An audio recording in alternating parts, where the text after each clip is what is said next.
నమస్తే అండి. ఈరోజైతే నేను మా ఇంట్లో బూందీ కర్రీ వండానండి. వండే విధానం నేనైతే మార్కెట్ నుంచి తెచ్చుకున్న బూందీ అండి. అంటే షాప్లో నుంచి తీసుకున్నాను బూందీ. ఒక 100 గ్రాములు ఉంటుందండి బూందీ అయితే మాత్రం. 100 గ్రాముల బూందీ తీసుకున్నాను. ఒక 4 ఉల్లిపాయలు తీసుకున్నాను. అవి చిన్న చిన్న ముక్కలుగా కట్ చేసుకొని, పచ్చిమిర్చి పొడుగ్గా కట్ చేసుకున్నానండి. స్టవ్ వెలిగించి బాణీ పెట్టి ఆయిల్ వేసుకొని కట్ చేసుకున్న ఉల్లిపాయ ముక్కలు, పచ్చిమిరపకాయలు వేసి లైట్గా సాల్ట్ కూడా వేసానండి. వేగనిచ్చాను. వేగిన తర్వాత కాస్త పసుపు, కారం వేసి లైట్గా వేపుకొని సరిపడా వాటర్ పోసుకున్నానండి. వాటర్తో పాటు కాస్త రవ్వ పులుపు కూడా వేసుకున్నాను.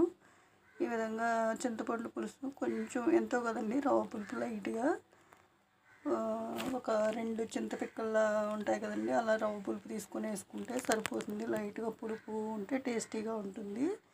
అలా మగ్గిన తర్వాత దగ్గరికి వాటర్ ఎగిరిన తర్వాత ఉల్లిపాయలు అప్పుడు మళ్ళీ కొంచెం చిన్న గ్లాసు వాటర్ పోసుకొని అప్పుడు ఈ బూందీ అందులో వేసుకోవాలండి.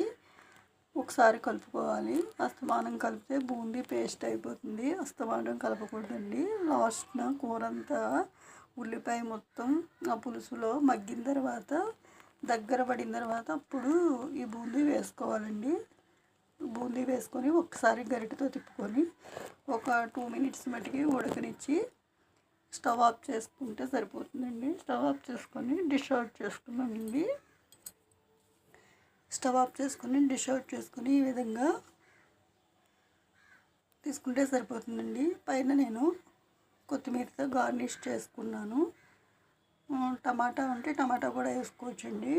నేనైతే టమాటా అవైలబుల్గా లేదని లైట్గా చింతపండు పులుసు పోసాను. కొంచెం రవ్వ పులుపు అంతే, ఎక్కువ కాదు.